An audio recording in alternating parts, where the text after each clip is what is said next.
E aí, pessoal, tudo bom?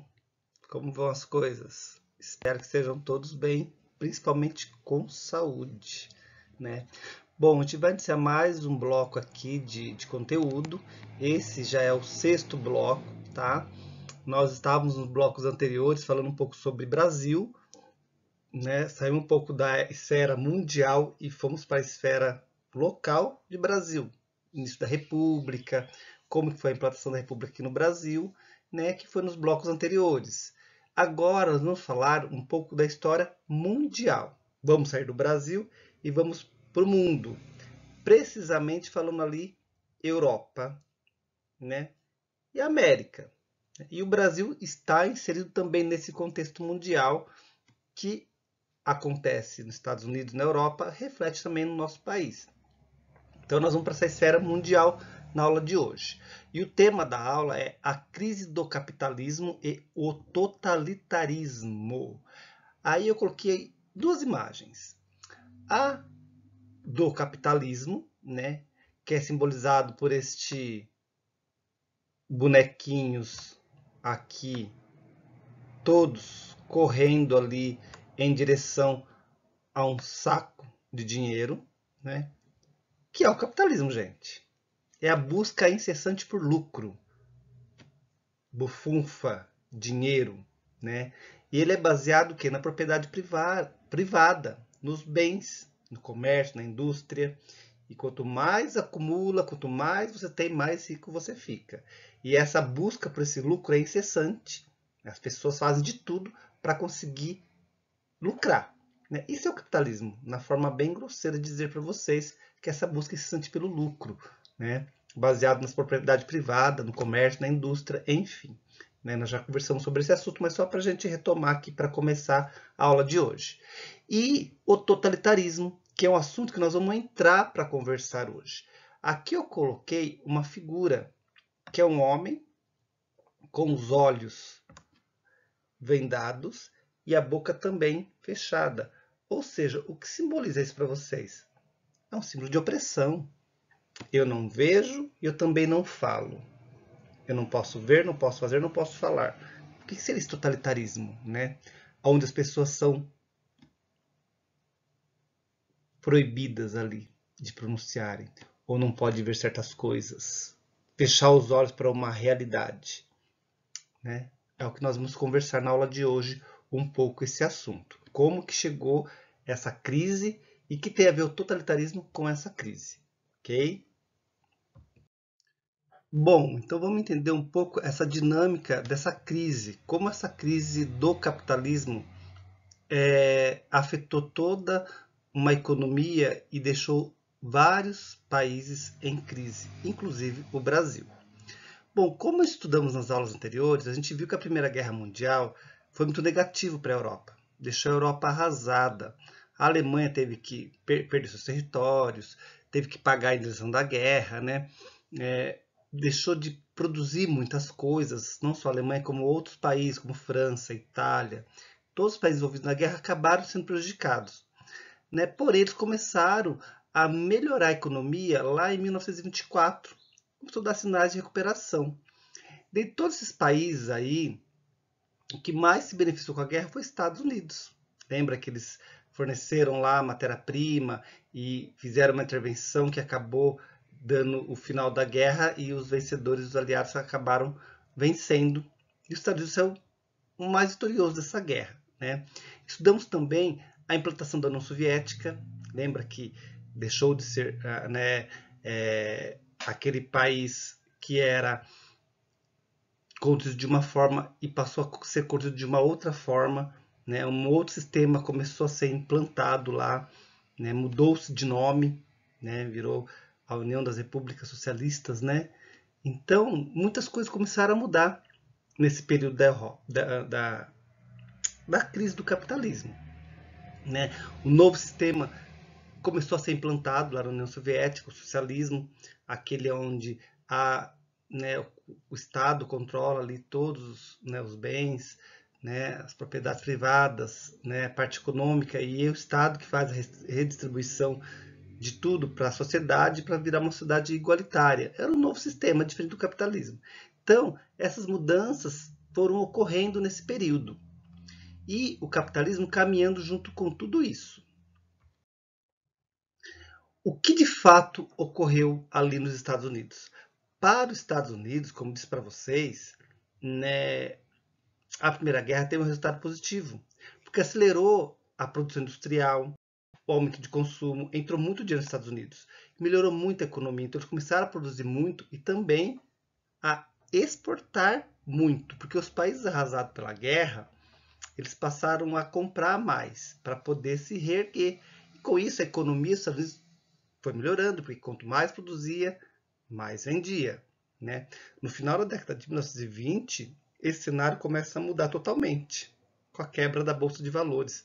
A Bolsa de Valores é aquele local onde se comercializa ações. O que são ações? São partes de empresas. Tem empresas, são vários donos.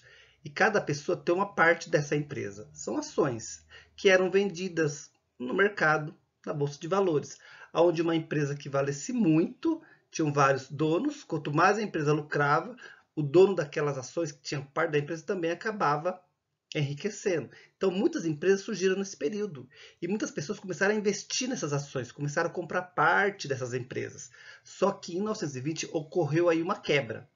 Essas empresas pararam de ter lucro, pararam de produzir, a economia deu uma caída. É o que a gente vai estudar aí, o que ocasionou essa quebra, né? E então, antes dessa quebra, estava tudo muito bom, estava tudo muito ótimo. Os Estados Unidos estava indo em vento em popa. O modo de vida americano era maravilhoso. Aí nós podemos observar essa imagem aí de uma família feliz no automóvel com seu cachorrinho lindo indo passear. Era o cenário da vida norte-americana. Tudo muito indo muito bem. Até que houve a quebra da Bolsa de Nova York. Como eu havia dito para vocês, muitas pessoas investiram em ações, compraram parte de empresas. À medida que os países europeus começaram a se recuperar, eles pararam de comprar produtos dos Estados Unidos, porque a economia estava ficando boa. E um detalhe, melhorou a vida de muitas pessoas, mas de quem? Da classe média alta, quem tinha muito dinheiro. A classe média baixa, a maioria da população, não melhorou os salários. Continuou com os salários a mesma coisa. Então, o ritmo de compra dessas pessoas foi muito pequeno. Né? Os pequenos agricultores ali também sofriam, porque os preços baixos dos produtos tinha que ser feito, porque a mão de obra e a mecanização ali para a produção de hortaliças era abundante. Então estava sobrando ali produtos agrícolas. Então muita demanda no mercado, diminui o preço.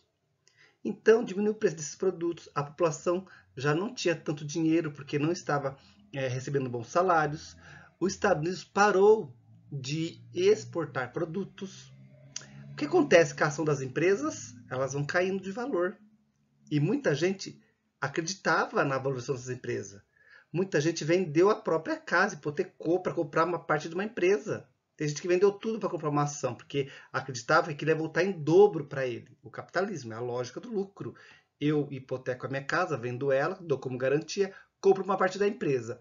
Essa empresa vai lucrar, ganhar muito dinheiro, eu vou receber o dobro do que eu investi. E o que vai acontecer comigo? Vou melhorar de vida porque o lucro vai ser muito maior. Só que não aconteceu isso. As empresas acabaram desvalorizando, as ações acabaram caindo, esse dinheiro investido não retornou, a casa hipotecada que estava como garantia acabou sendo perdida. Então, isso é uma bola de neve, pessoal. Foi uma bola de neve que acabou ocasionando grandes estragos na economia norte-americana que afetou o mundo inteiro. Aí o que aconteceu, pessoal? Essa quebra que ocorreu em 1929, os acionistas, os donos da empresa, eles queriam desfazer essas ações. Estavam com um monte de ação acumulada, quis vender. Então o preço das ações caíram. Então uma empresa que valia milhões passou a valer mil, né? Milhões de bilhões para milhões. Então caiu muito o preço das ações. E não tinha mais o porquê de produzir tanto, porque a população não estava comprando. Os Estados Unidos não estavam exportando, a empresa não estava crescendo. O que acontece com a economia? Uma grande depressão. O que é depressão? Ninguém vende, ninguém compra. Aumenta o desemprego, porque as empresas começam a mandar embora, já que eu não estou vendendo, não estou produzindo, por que eu vou ter funcionário? Mando embora o funcionário. Não está entrando dinheiro na empresa. Manda embora o funcionário aumenta o número de desempregado, ninguém compra mais nada, ninguém produz mais nada e a economia fica parada. Exatamente, estagnada. Pra vocês terem uma ideia, o número de desempregados, pessoal, subiu de 400 mil para 12 milhões. Olha quanta gente ficou desempregada. Aí na imagem ao lado, a gente vê aí uma foto do cash, que é quebra, né, da Bolsa de Nova York, aonde os ações estão em frente à bolsa ali, né, de Nova York, e aí eles estão ali, né, preocupados com o que vai acontecer dali para frente. Ficou um clima de segurança, né, os investidores, os donos de empresa, as pessoas que investiram ficaram inseguras, né, esse dinheiro não vai voltar, eu perdi o que eu investi. E o desemprego aumentando, ninguém comprando e ninguém vendendo. E isso acabou refletindo para o mundo inteiro, inclusive o Brasil. Quais foram os efeitos dessa crise econômica, pessoal? Né? Então, mergulhados em um contexto de recessão, ninguém compra, ninguém consome, desemprego, né? Aumentou demais o número de desempregados. Aí na fila ao lado, vocês veem isso aqui, é uma fila de pessoas procurando emprego, para vocês terem uma noção. Né? Então, o governo faz o quê? Ele deixa de ser um governo liberal, né? O liberalismo não deu certo. O que é o liberalismo? É o livre comércio. As empresas vendiam, as empresas comercializavam, as empresas investiam, a pessoa lucrava e o governo ficava só observando. Isso é uma economia liberal. Não tem uma intervenção do governo. O que o governo faz? Vou ter que intervir. Então, o governo ele acaba intervindo na economia. Então, essa intervenção, que não é uma característica do liberalismo, mostra que o liberalismo nesse período, nesse momento, não funcionou. Porque o governo, o Estado, vai ter que fazer intervenção. E normalmente essas intervenções acontecem muito onde? No socialismo. Onde é o Estado que intervém, é o Estado que decide, é o Estado que vê o que vai ser feito. E o que foi que aconteceu. Então, essa crise significou um golpe no liberalismo e trouxe essa necessária intervenção do Estado para tentar recuperar a economia, revalorizar as empresas, né, usar as empresas estatais para produzir empregos, produzir produtos, o que até então era a empresa privada. Então há essa intervenção do governo na economia para poder realizar mudanças e tentar salvar o que já estava praticamente perdido. Então, qual foi a atitude do governo, né? Teve o presidente que, ao tomar posse, aí, o Franklin Delano Roosevelt, né, em 1933, ele fez um plano chamado de New Deal, que era um novo acordo. O que ele fez nesse plano? Ele limitava a produção e diminuiu os estoques agrícolas, né, para diminuir os preços.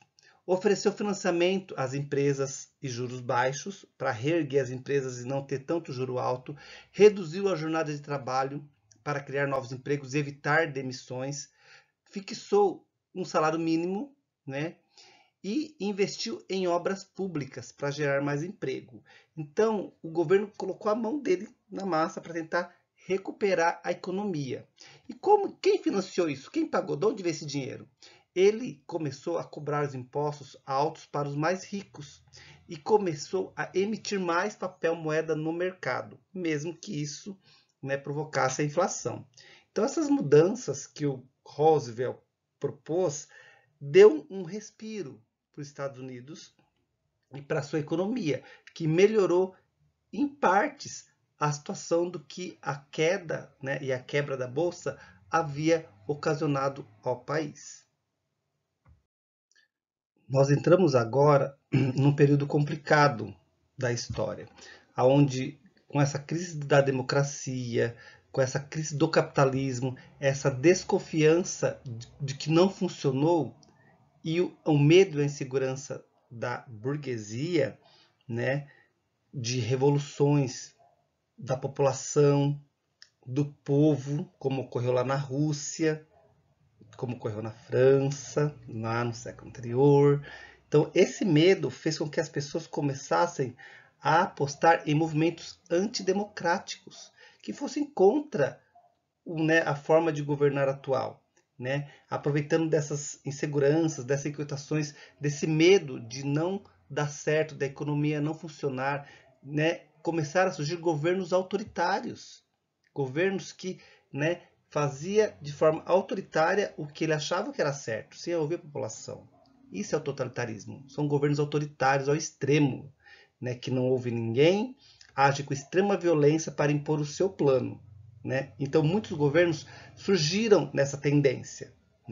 Nós temos aí Hitler na Alemanha, nós temos Franco, aliás, Salazar em Portugal, o Franco na Espanha, o Mussolini na Itália. São figuras que aproveitaram desse momento de estabilidade econômica e social para implantar de forma autoritária, com extrema violência, o seu plano de governo. E com apoio, muitas vezes, ampla maioria da população. Então é dessa forma que esses modos de governos, esses regimes, eles começaram a ascender na Europa.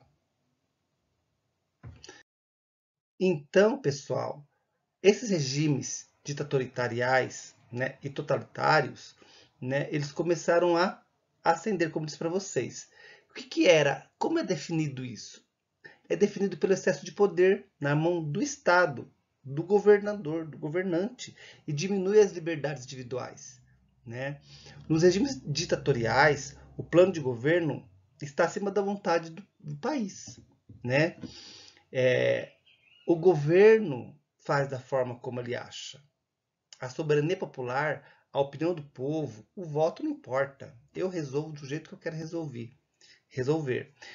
Nos regimes totalitários não há só as liberdades que são suprimidas, desaparecem, mas também a identidade de cada pessoa, a espontaneidade, através de um mecanismo de condicionamento, ou seja, as pessoas é condicionada a fazer o que foi estipulado para ela. Eu tenho que seguir o que o governo determinou. Eu tenho que obedecer o que o governo mandou. Eu não posso, por exemplo, me reunir em grupos para criticar o governo. Essa liberdade de você fazer um artigo falando, nossa, está errado isso. Olha, houve corrupção. Olha, aquele deputado está roubando. Olha, aquele prefeito não está governando. Não posso.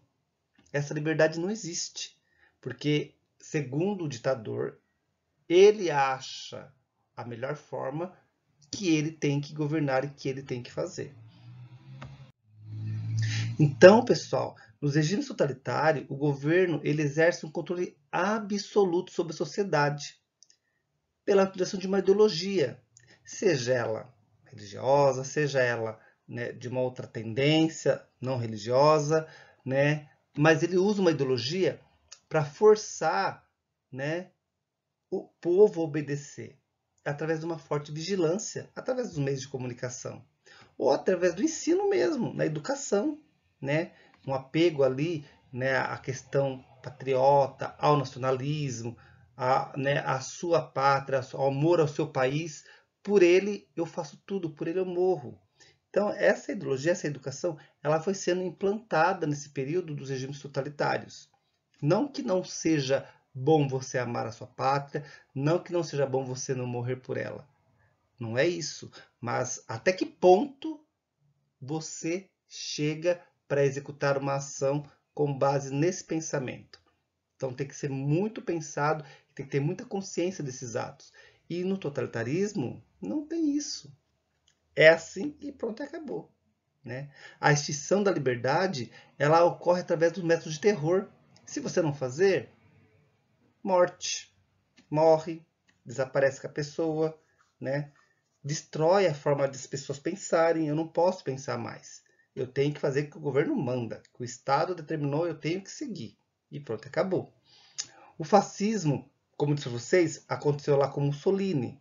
O nazismo lá com Hitler, lá na União Soviética em Stalin, com o stalinismo. São alguns exemplos de ditadores né, de regimes totalitários que ocorreram nesse período aí dessa pós-crise, né, do capitalismo e essa crise da democracia em si, o que ocorreu nesse período. Então, como houve a ascensão desse regime fascista na Itália, né? A Itália, pessoal, ela passava por uma crise muito grande.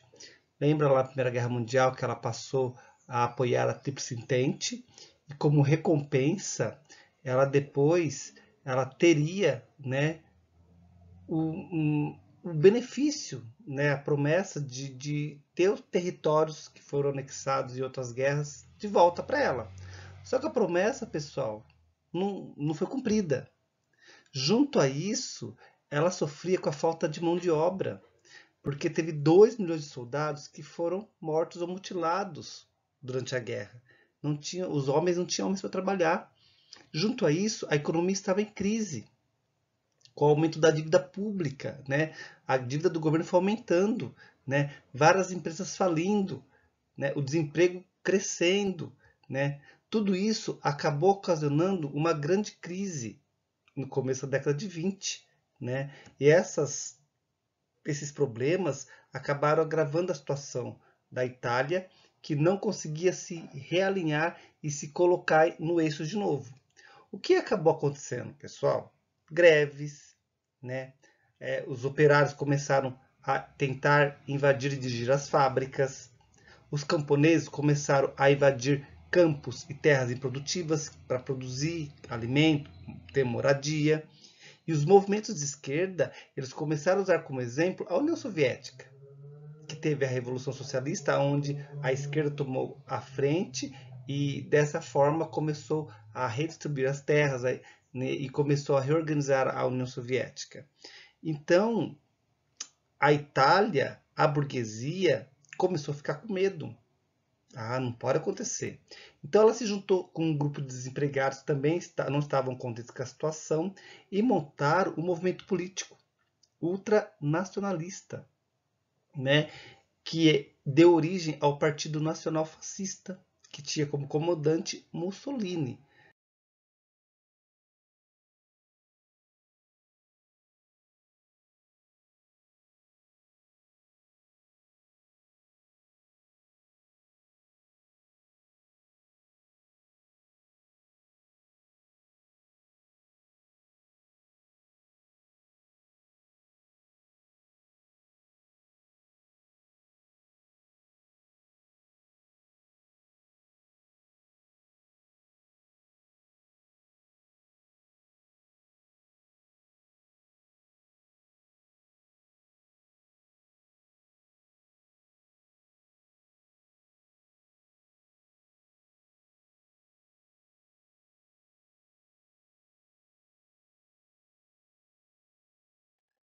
A partir daí, então, pessoal, entra em cena o fascismo, né, liderado ali por Mussolini. E como que os fascistas começam a entrar ali de forma sorrateira no governo? A partir das eleições. Esse movimento ultranacionalista partidário do fascismo, eles participam das eleições pela primeira vez em 1919. Só que eles não conseguem eleger nenhum deputado, né? Ainda não estava tendo aceitação grande da população. Diante desse fracasso obtido nas eleições, o que o Mussolini faz? Ele reorganiza o movimento, ele militariza esse movimento, ou seja, com armas, treinamento militar. Porque o objetivo dele é dar um golpe de Estado, ou seja, tirar o líder, o governante atual do poder e ele assumir o poder. Então ele começa dessa forma a ameaçar o governo italiano, né, com esses militares treinados por ele para poder dar um golpe de Estado, que não eram militares, era uma espécie de milícia. Né? A partir daí, o que ele começa a fazer? Ele começa a atacar várias organizações sindicais e partidárias com extrema violência.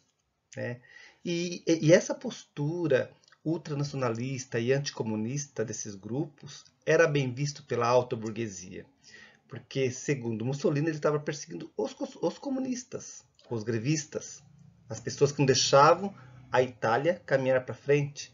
Então, essa alta burguesia começa a ver com bons olhos esse movimento militarista do Mussolini junto com esse grupo e começa a financiar, né, a pagar para ele poder se armando e se organizando cada vez mais para poder pôr adiante essa sua meta, que era dar o golpe de Estado e implantar o fascismo na Itália. Como ele chegou ao poder então? Com esse financiamento pela alta burguesia, gente, eles começaram a se tornar uma organização poderosíssima, montaram até um pequeno exército.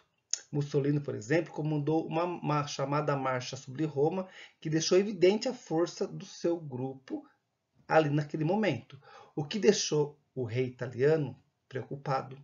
O rei falou: opa, peraí que eu tenho que conversar com esse grupo, com esse movimento, para não perder o governo e a linha. Chamou Mussolini para conversar e tentar construir uma nova forma de governo, né? E assim, esse cargo do líder fascista ficou denominado Dute, que é comandante. Ele seria o comandante do governo do rei. Então, a partir de 1924, o que o governo fascista institui? Né? Pena de morte. Ele aumentou a censura dos meios de comunicação, ou seja, não podia falar tudo o que você quisesse. Né? Estabeleceu um forte controle da economia. Concedeu a Mussolini o poder de indicar aliados para assumirem cargo no governo. Então, Mussolini era livre para poder indicar quem ele quisesse e tomar decisões que ele achasse conveniente para poder governar ali a Itália. E também passou a perseguir todas as pessoas que faziam oposição ao governo.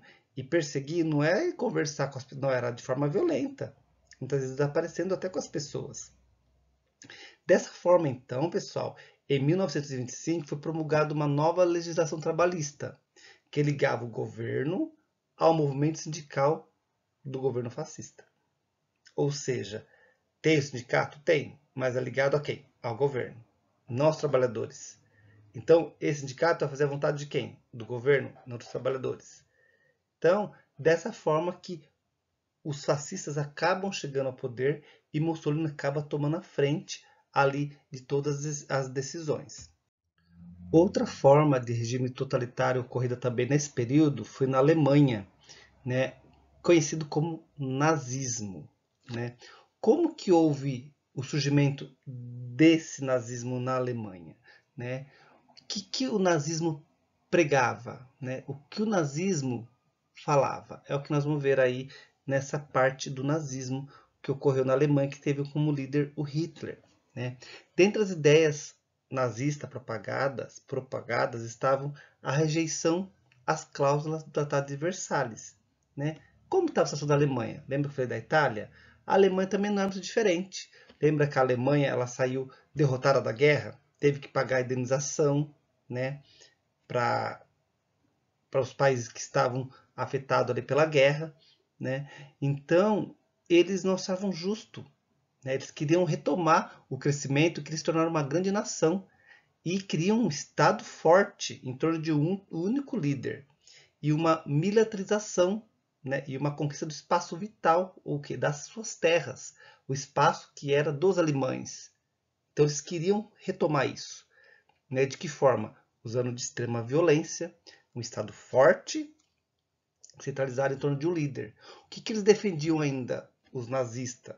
Né? Eles defendiam que o povo alemão era uma raça superior, a raça ariana, que deveria ser unido em torno de um império centralizado que aumentasse o território alemão para garantir o melhor desenvolvimento do povo. Né? Outros povos eram considerados inferiores e deveriam ser eliminados. Povos como quem? Os negros, os eslavos, ciganos e principalmente os judeus. Sofreram grandes perseguições nesse período do nazismo. Então, nesse contexto de estabilidade social que ocorria ali na Alemanha, surgem esses movimentos. Como surgiu lá na Itália, na Alemanha também surgiu esses movimentos nacionalistas. E qual foi o movimento que surgiu? Foi o Partido Nacional dos Trabalhadores, né? Nacional dos Trabalhadores, o Partido Nazista. E tinha como líder ali na Alemanha Adolf Hitler, né? É ele que vai liderar esse partido, é ele que vai estar à frente. Aí, na imagem acima, nós observamos ali os partidários e ao centro, aqui, o Hitler, né? Com seus correligionários, que estavam ali dando uma outra opção para recuperar a economia e formar a Alemanha uma grande Alemanha. Mas a preço de quê? A custo de quantas vidas isso ocorreu? Então, como que agia esse partido nazista, né? Hitler começou então a fazer suas manobras, a tentar alcançar os seus objetivos, que era se tornar ali um grande líder e tomar o poder da nação. Então, em meio ao contexto de grande descontentamento social, né, como a Alemanha já estava arrasada pela guerra, por conta de ter que pagar a indenização do Tratado de Versalhes, pela crise econômica e tudo isso que estava acontecendo, o que eles tentaram fazer? Eles tentaram derrubar um governo da região da Baviera, que foi chamado de Putsch de Munique. Então, qual era a intenção do Hitler? Derrubar aquele governo daquela região e depois, em seguida, conquistar todo o país. Então, esse feito, ele ansiava contar com o apoio do povo, o que não aconteceu. O golpe fracassou e os líderes foram presos, né? Hitler também acabou sendo preso, né? Nesse movimento que ele tentou orquestrar e já tentar impor as suas ideias, ele foi preso. Na cadeia, ele escreveu um livro, o livro chamado de Mein Kampf, Minha Luta. Nesse livro estão registradas as principais ideias que seriam a base da ideologia nazista. O que era a ideologia nazista? A superioridade da raça ariana, ou seja, os alemães são melhor que todos. O ódio a raças inferiores. A eliminação de pessoas com deficiência física, né? Pessoas homossexuais, ativistas, os judeus, né? Tudo isso tinha que ser eliminado, porque somente a raça pura ariana que deveria prevalecer. Tudo isso ele já estava planejando na prisão, lá onde ficou preso no período que ele foi capturado lá no Putsch de Munique.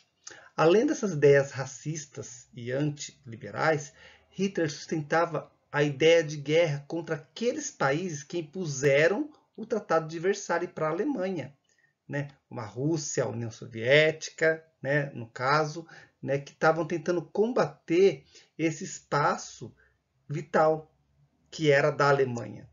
Então, ela era contra esses países.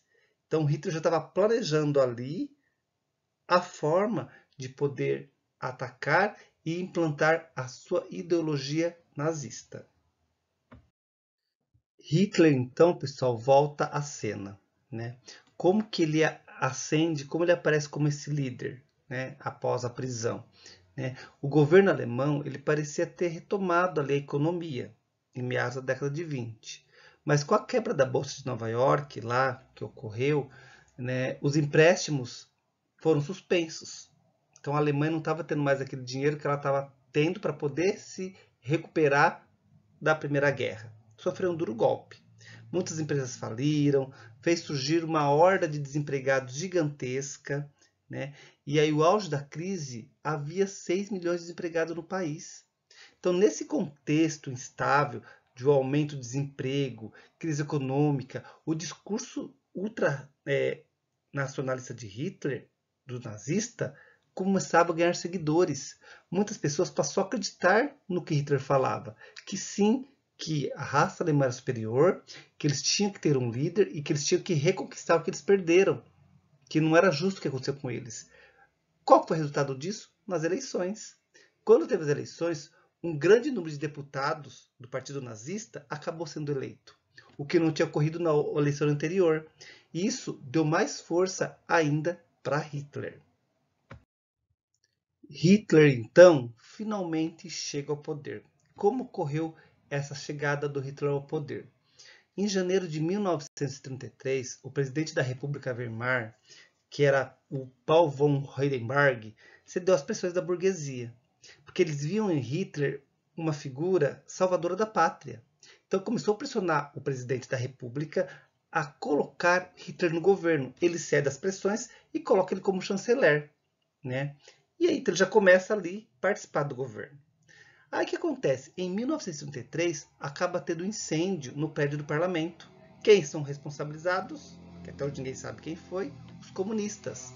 Após esse fato, o Hindenburg, o que ele faz então?